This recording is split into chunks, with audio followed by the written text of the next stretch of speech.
Le petit Enver, 10 ans, et sa famille ont fui la Tchétchénie en guerre. Ils ont tout perdu dans le conflit. Ils vivent désormais à Lublin, dans l'est de la Pologne. Une ville géographiquement située au cœur de l'Europe, à cheval entre l'est et l'ouest. Lublin accueille beaucoup de réfugiés fuyant la guerre ou les persécutions religieuses. La famille de Enver a bénéficié d'un programme municipal unique en Pologne qui aide à loger les réfugiés. Le père Timirlan apprend le polonais et suit des stages pour apprendre à conduire des camions. Lublin est sur la frange orientale de l'Union européenne et donc pour beaucoup de réfugiés comme la famille Gantemirov, c'est un havre de paix et de sécurité. Voici comment ils voient Lublin. Tout doucement, j'ai pu me remettre sur pied. J'ai suivi des stages d'intégration. J'apprends la langue et je dois passer des examens. Mes enfants ont commencé à s'habituer à vivre ici. Et ils ne veulent plus aller ailleurs. Maintenant, à chaque fois que je reviens de Varsovie, j'ai l'impression de rentrer chez moi. Enver s'intègre bien en Pologne, mais il reste encore très attaché à sa culture natale et ce soir il se prépare à danser avec une troupe de danseurs d'origine tchétchène. La communauté croissante des réfugiés tchétchènes est plutôt bien accueillie par la population locale. Alors que certains viennent à Lublin pour avoir la chance de démarrer une nouvelle vie, d'autres s'y trouvent pour suivre des études. Lublin est une ville universitaire. Un tiers des habitants sont des étudiants. Ils viennent de partout à travers le monde. Ainsi, beaucoup de Taïwanais viennent étudier la médecine à Lublin car le niveau d'anglais est très bon et les frais de scolarité ainsi que le coût de la vie sont peu élevés. Lublin est réputé pour soigner particulièrement son accueil des étudiants.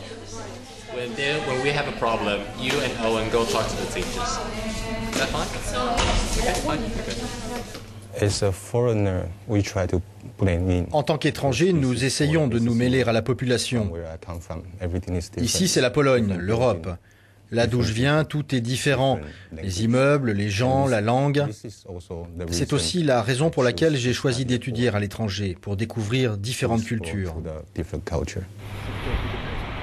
La diversité culturelle de Lublin est partie intégrante du programme des villes interculturelles de la Commission européenne et du Conseil de l'Europe. C'est un réseau qui permet aux villes européennes de partager leurs expériences et d'affronter les défis d'une société en mutation perpétuelle. Alors, que pensent les habitants de Lublin de l'ouverture de leur ville aux autres cultures ? C'est presque banal de voir des étrangers ici. Et il y a même des programmes pour familiariser les habitants aux cultures des minorités.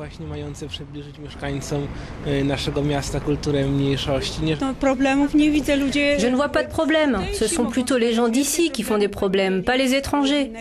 Les Polonais vont aussi à l'étranger et ils s'attendent à être bien accueillis. Les gens d'ici font partie du village mondial et nous essayons de jouer notre rôle, d'être plus ouverts aux autres races, langage, tradition et culture. C'est très bien, cela nous enrichit. Beaucoup de villes sont considérées sur la base de leur population appartenant à diverses minorités. Mais à Lublin, les choses sont légèrement différentes. Voici Lucas. Il se décrit comme ukrainien, pourtant il est né en Pologne, y a grandi et en possède la citoyenneté. Pendant plusieurs siècles, les frontières n'ont cessé de bouger dans cette partie de l'Europe. C'est ce qui a rendu cette région vraiment multiculturelle. Lucas revendique haut et fort son héritage ukrainien. Il a même créé un groupe pour jouer de la musique traditionnelle.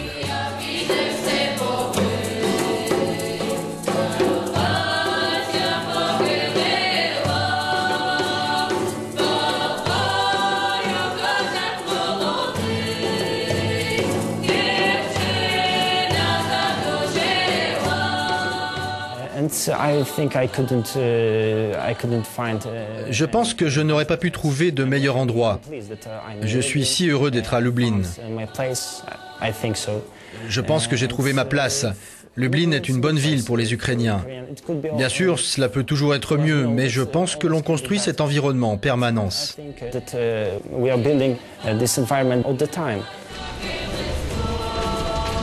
À Lublin, certains pensent toutefois que cette intégration est potentiellement négative pour les contacts culturels avec les voisins de l'Est. La frontière orientale de l'Union européenne n'est qu'à quelques kilomètres. En tant que membre de la zone Schengen, la Pologne est obligée d'imposer des visas à ceux qui veulent franchir la frontière pour entrer dans l'Union. Le docteur Gregor Kuprianowicz enseigne à l'université Marie Curie. Il est aussi à la tête de la société ukrainienne.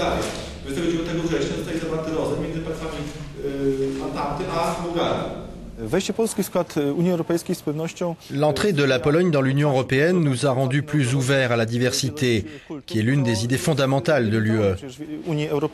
C'est très probant à Lublin parce que depuis que la Pologne est entrée dans l'Union, la diversité s'est accélérée.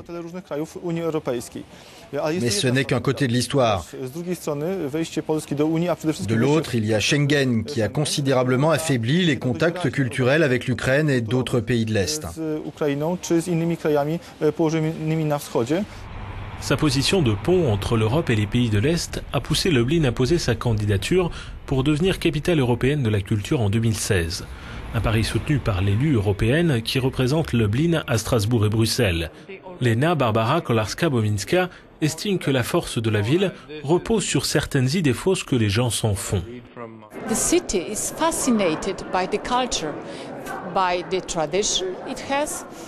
La ville est fascinée par la culture, ses traditions, mais aussi par les nouvelles tendances. La ville combine tous ces éléments. C'est aussi une ville qui réfléchit beaucoup à son histoire et au futur de l'Europe.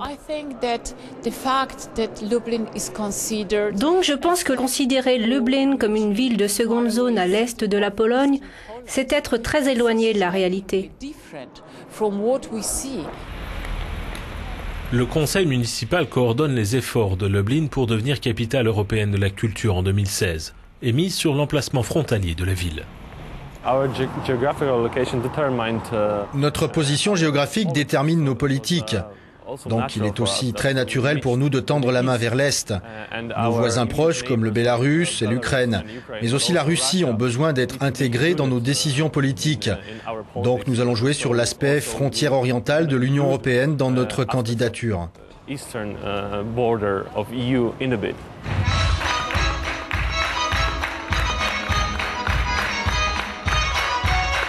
Au théâtre de Lublin ce soir, les véritables stars sont Enver et ses amis tchétchènes.